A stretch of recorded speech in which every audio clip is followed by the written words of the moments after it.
Дурут. Вакули Минандагон. Здравствуйте всем, кто меня видит. Насколько будем говорить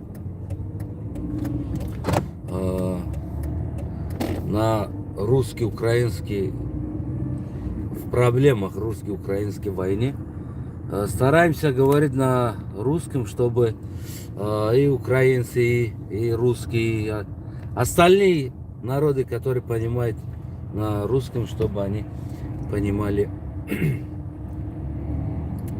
о чем я говорю. Вообще-то я очень много смотрю в последнее время, чтобы узнать, что творится, за что эта война идет, за что, зачем, вот. Кому это нужен, ради чего они делают эту войну. Но заранее извиняюсь, я не русский, я не учитель русского языка, но стараюсь говорить. Думаю, понимаете. Я нахожусь в Польше, в столице Польши, Варшава, уже почти 7 лет нахожусь здесь. Я в течение 7 лет,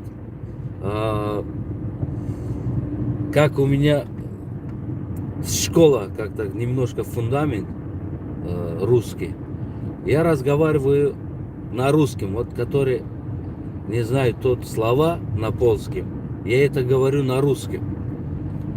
Здесь, в польские народы тоже, на это у них никакого вот это нацизма, языкизма у них нету. Они стараются понимать, стараются отвечать хоть на русском, хоть на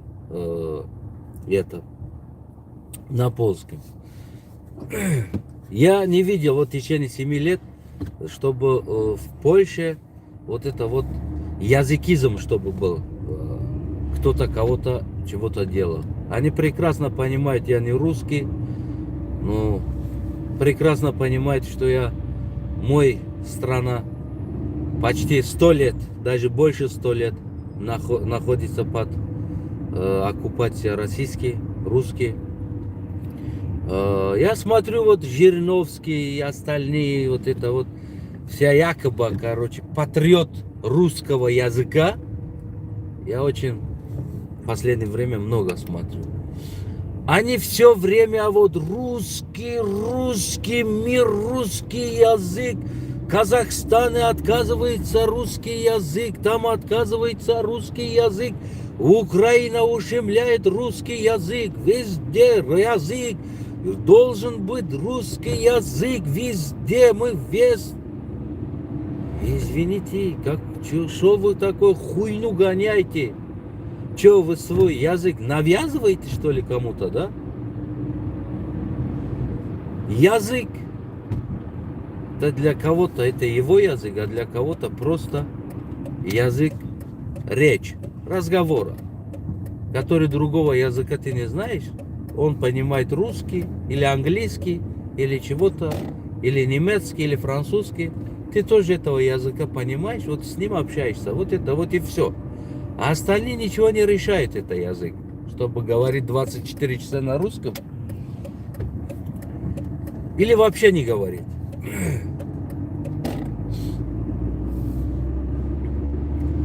У меня вопрос, извиняюсь, вот все вот это русские правители, которые орете, кричите каждый день язык русский. Кто продал русский язык? Первый, кто продал? Вы же начали продавать свой язык. А нахрена на свой товар вы пишете на латинском алфавите? Если вы такие патриоты русские, нахрена на лада пишите на латинском алфавите? Лада. А нахрена на другие? Балтика, пиво. Раньше было написано Балтика. Я в последнее время вижу Балтика написано на латинском.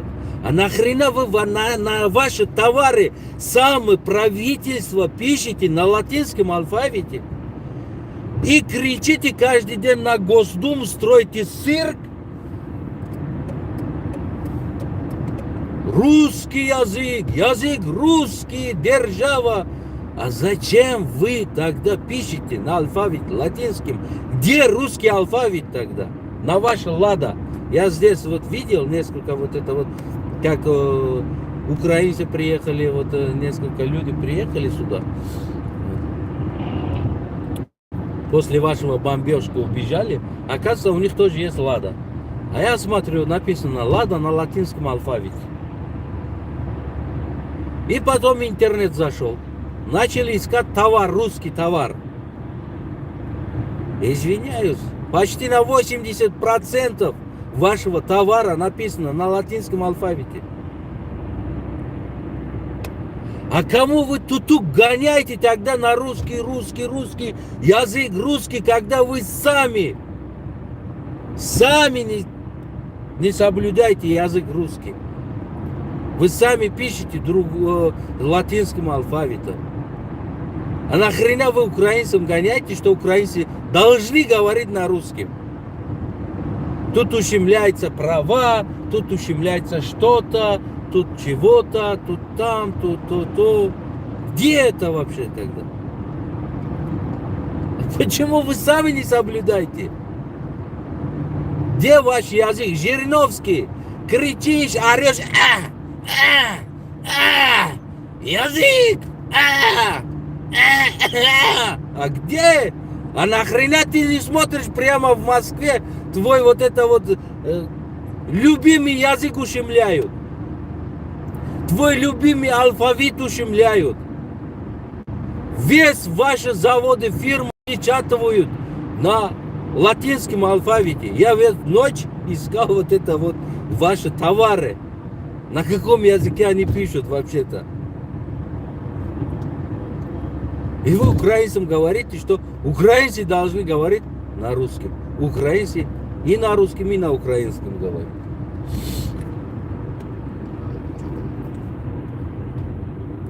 Вот бандеровцы.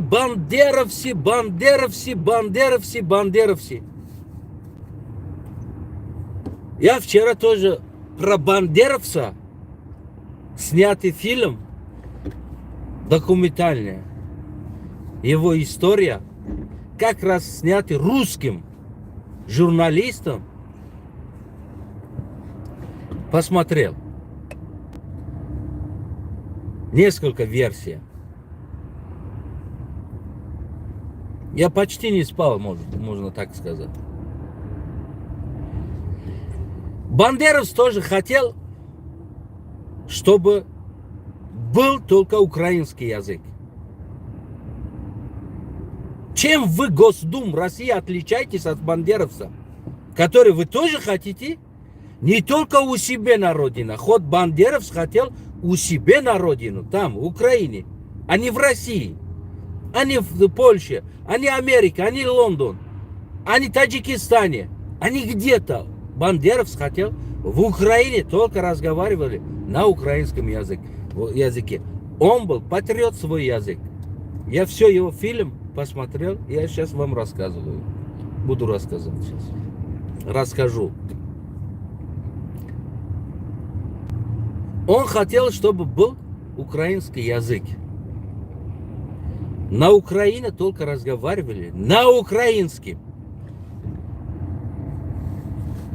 Госдум Россия, вы чем отличаетесь от Бандера, который вы тоже не только в России, даже в Украине, Таджикистане, Узбекистане, Казахстане, Киргизстане пихайте свой язык и говорите, чтобы там был русский язык. Если бандеровец патриот свой язык, да, если он сейчас в вашем черном списке, а вы чем отличаетесь от бандеровца? Скажите мне вот это вот. Бандеровец, по вашим снятым фильмам, я говорю, я лично его не знаю, я с ним не знаком, за одним столом не сидел, чай не пил, у нас никакой деловой отношения не было, к сожалению.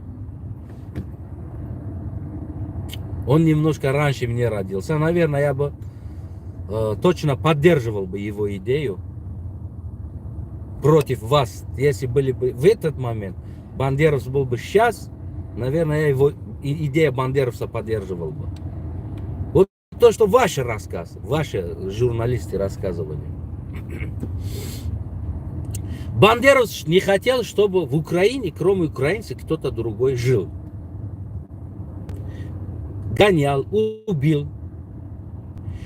Чем вы, русские, отличаетесь от бандеровца, который каждый год убиваете тысячи таджиков, киргизов, узбеков, тысячами убиваете, называете тюрком, строите какое-то мероприятие, выгоняете их, не даете жить там, хоть они там работают. Строят вам дома, которые вы свой жопу греете там в этой дома. Чем вы отличаетесь от этого бандеровца? Он точь в точь, вот ваша поступка была. Может, я ночью думал, может, Бандеровец был русским?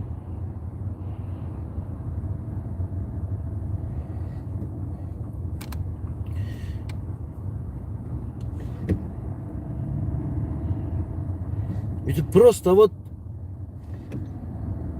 если русский хочет, чтобы был мир русский, который, надо, вот как Германия после Гитлера, не Германия, Гитлера, как после капитуляции, подписан договор, не имеет тяжелой техники, не имеет оружия, не имеет ядер, не имеет, кроме автомата, и солдат тоже такой количество считанный, чтобы для защиты своего территория.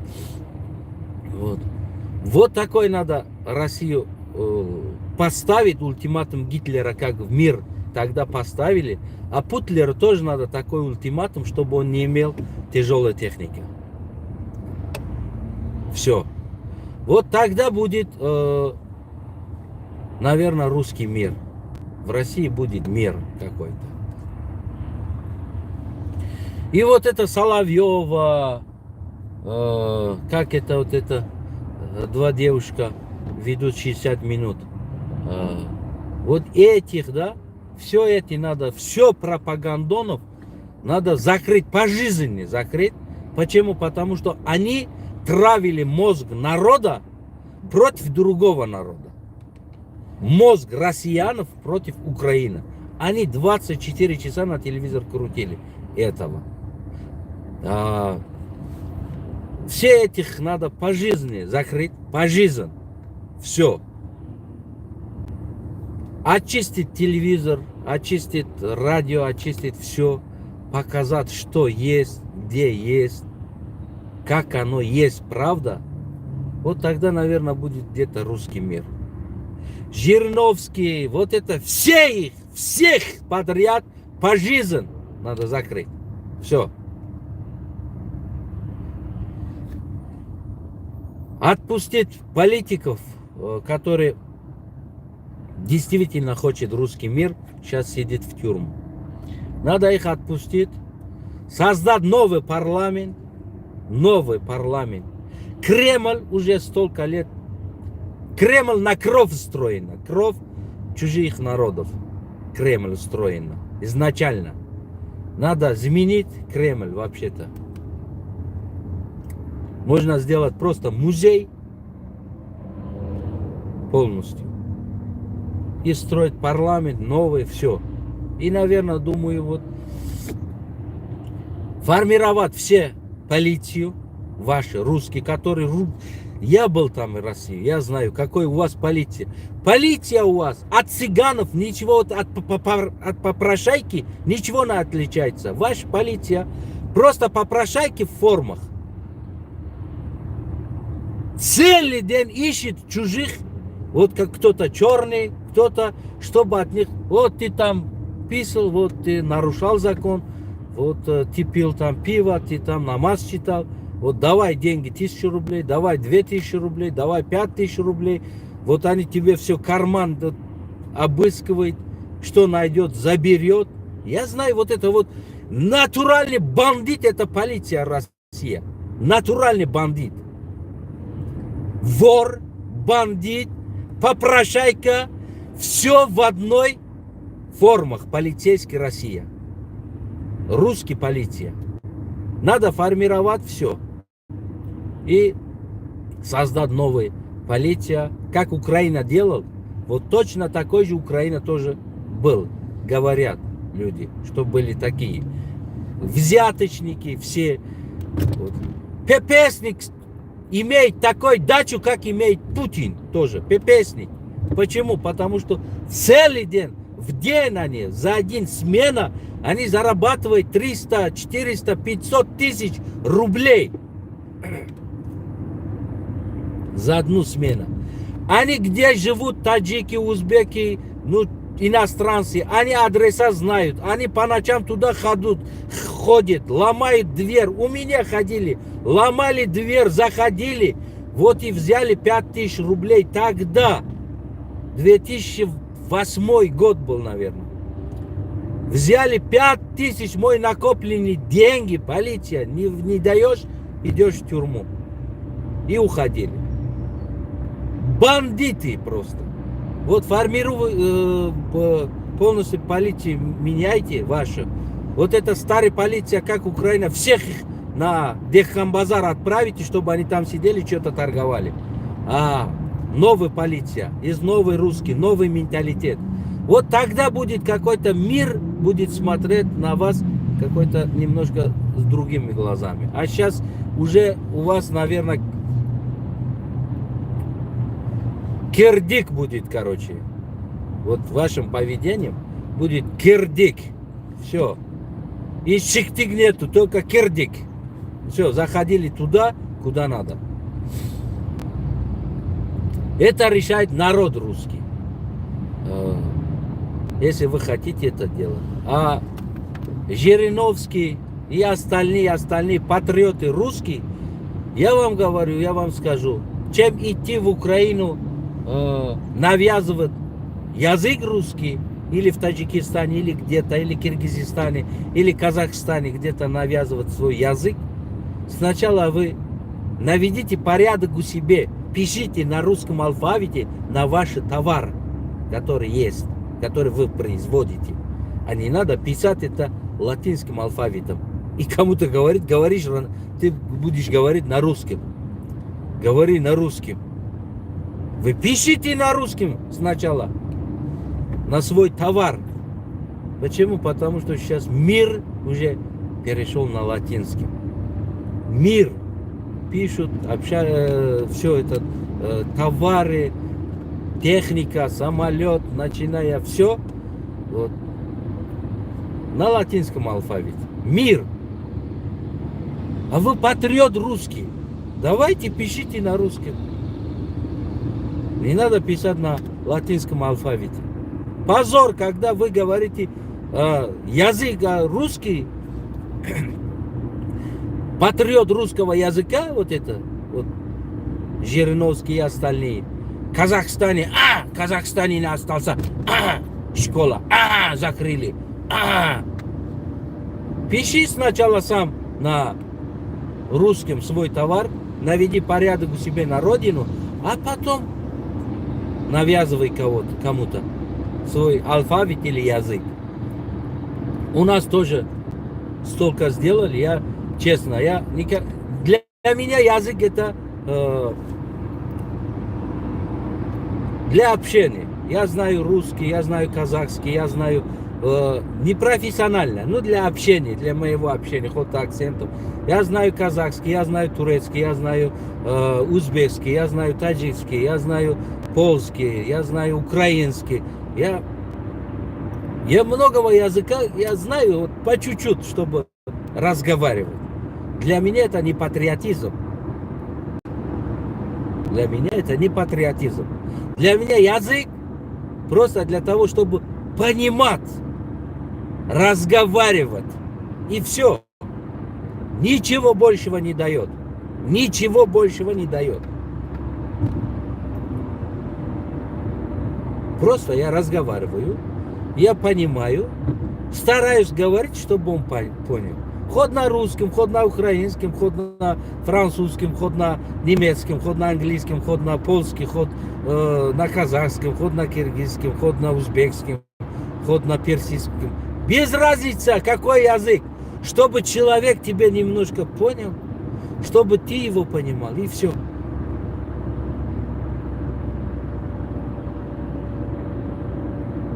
Вот это вот решено проблема. Я не знаю, чего вы нашли на русского языка, который вы сами не пишете на свой товар на русском алфавите. Чего вы нашли, так и пихайте везде. Русский, русский, русский, русский. Вы уничтожали этого языка. Патриотизм уничтожают. Патриотизм не поднимают. Вот тоже, как говорили, Бандеровец, он был очень сильный патриот. Вот уничтожал сам себя. Потому что он очень сильный патриот. Надо любить, да, я понимаю. Язык надо любить, язык надо уважать. Потому что хоть твой язык, хоть чья-то язык. Хоть русский, хоть украинский, хоть какой-то. Они тоже на этом свете живут, у них есть свой менталитет, язык, надо уважать его и все. Хоть ты не хочешь говорить, не говори. Но просто надо уважать. А не надо завязывать. Что ты будешь говорить на русском.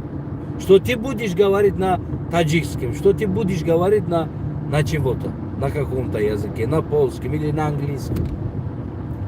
Америка никому не навязывает свой язык. Люди, любя, идут туда. Любят. Хочется. Почему? Потому что уже мир начинает общаться на английском. Поэтому люди идут туда. Идут. Деньги дают, чтобы учить этого языка. Вы даете деньги, но никто не хочет учить русский. Понимаете? Проблема где? Проблема в доброте. Когда были люди добрые, когда были фильмы про Украину, про грузина, русский, пастуха, русский девушка, украинка, фильмы таджики, казахи, киргизи, как хлопки собрали русские, играли, танцевали, в Таджикистане, Узбекистане, Ташкенте. Вот это дал любовь народу, понимаете? Вот это был патриотизм. Дали любовь, все люди старались быть дружно быть. А вы сейчас хотите насильно навязывать язык. Никому это не нужен. Никому это не нужен. Поэтому народ русский, я все эти словами не хочу обидеть или унизить язык русский. Я подчеркнул здесь все языки, которые, например, иногда, если тебе не надо, ты не хочешь этого. Ну, например, я везде разговариваю, например, на русском. Хоть Германия, хоть Франция, хоть, не знаю, где бы я ни был, какое-то слова, если я не знаю, это слова обязательно у меня автоматически подключается, хоть с акцентом, это на русском. Я говорю это. Люди тоже стараются где-то понимать. Ну, когда-то тоже все люди хотели учиться русский язык. А сейчас никто не хочет. Сейчас уже никто не хочет. Потому что вот это Жириновский, вот это патриоты русского языка, они уничтожили этого. Просто уничтожили. У кого было желание учиться вот русский язык, говорить на русском, у них тоже вот это желание уже пропало.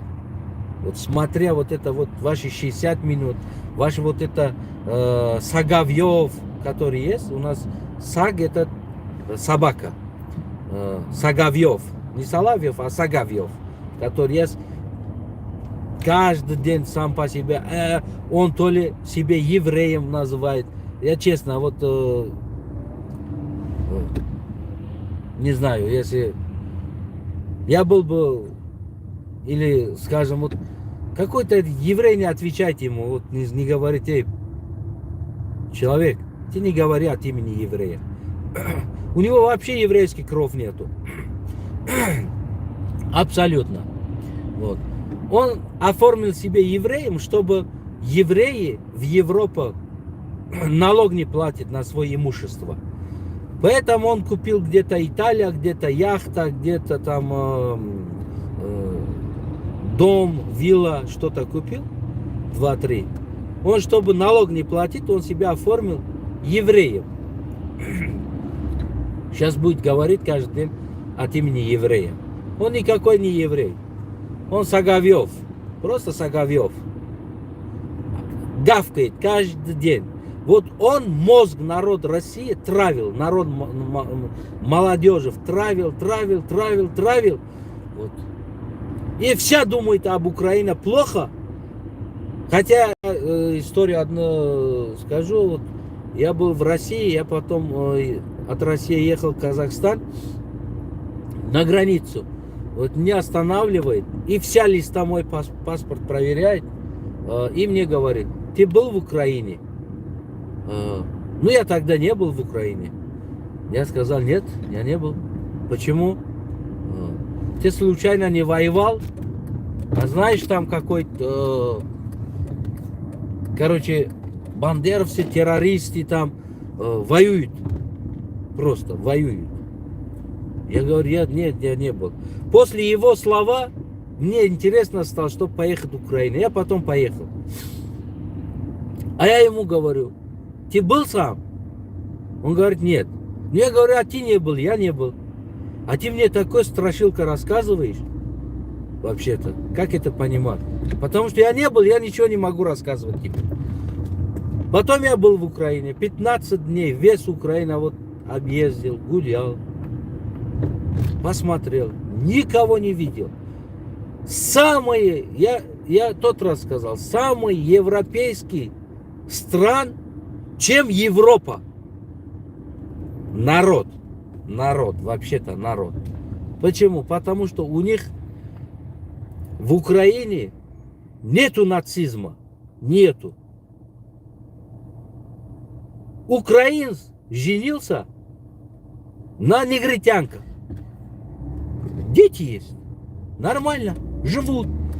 Общество отлично принимает. Никто на нее не смотрит, не смеется, пальцем не показывает. Все люди принимают эту негритянку как украинка. У них дети растут, в школу ходят спокойно.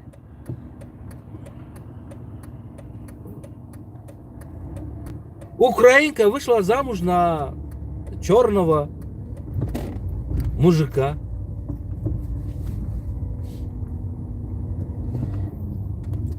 Например, у них семья, или кто-то, или на китайец, или на любой.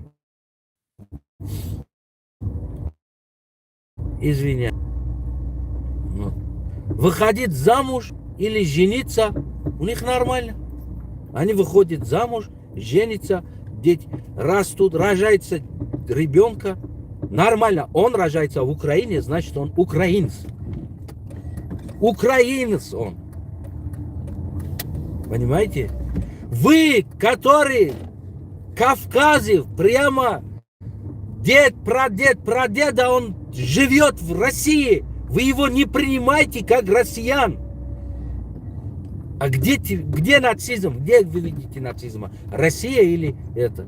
Вы таджика, который выходит замуж или женится на русском, вы его детей не принимайте как россиян. Понимаете это? Родился, который в России, вы его депортируете в Таджикистан. Почему? Потому что его корни есть какой-то кровь, его в крови есть какой-то таджикский кровь. Не знаю, то ли прадед кто-то был таджиком. Вы его депортируете в Таджикистан. Вы понимаете, где нацизм? Где бандеровцы? Где бандеровцы теперь? Украина бандеровцы или Россия?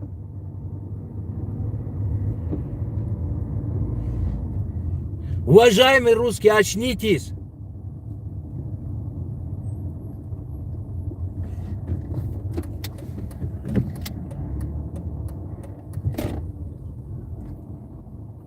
Очнитесь, уважаемые русские.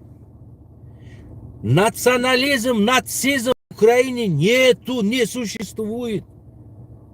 Не существует.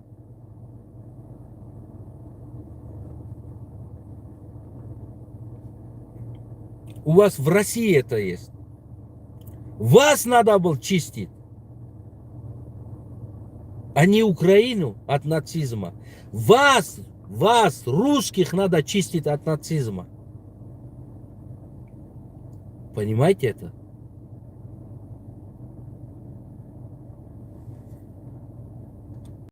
В Украине этого нету, я не видел.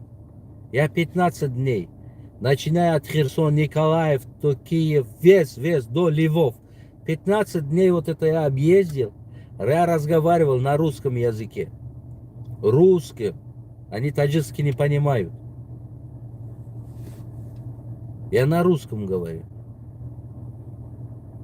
Все приветствовал. Это один. А второй. В Украине я то, что увидел, я даже на мой родной стране не видел, вот в Таджикистане. Ночью украинцы укрывают стол, накрой. И сверху закрой. Там хлебушек, то, что надо, кусочек сала, то, что есть, вот так закройте и оставляют. А я спросил, почему это делаете? Вы кого-то ждете? Украинские матерей, которые есть, они смеялись. Говорят, нет. А может, кто-то ночью придет, потом вставать. Ему надо кормить же гости. Кто-то. Украинцы спит, у них накрытый стол ждет кого-то. Если ты заходишь, стол готово для тебя. Накрыто, все есть, кушать. И сразу вот открой тут это и, пожалуйста, сиди, кушай. Чай ставить тебе, на, попей. Даже это у меня в Таджикистане такого нету. Кто-то ночью спал, а на кухне столик был готов. Вот такой народ Украина.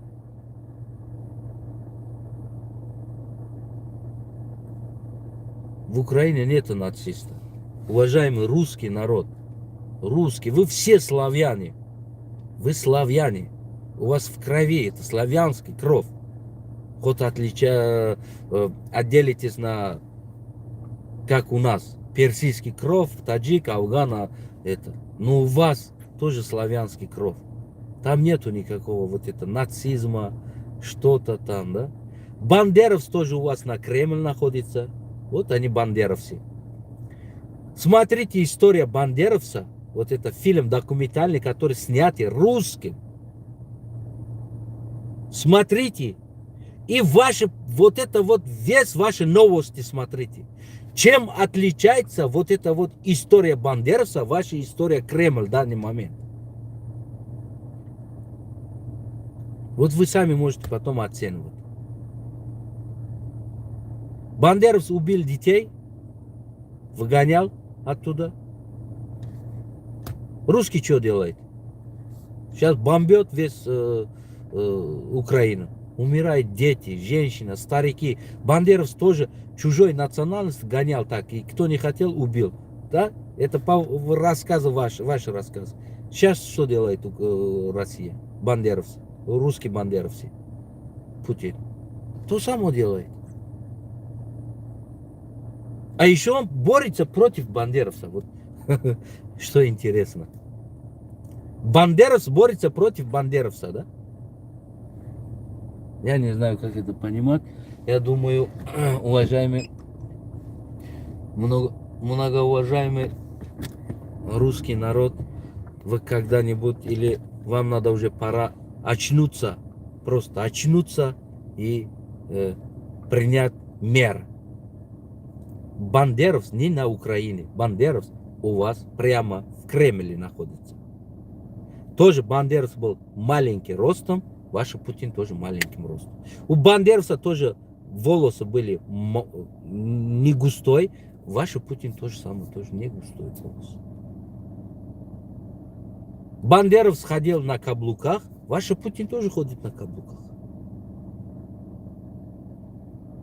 Бандеровец любил популизма, ваш Путин тоже любит популизм. Вот сравнивайте вот это вот бандеровца, который вы описываете, и сравнивайте ваши бандеровца Путина.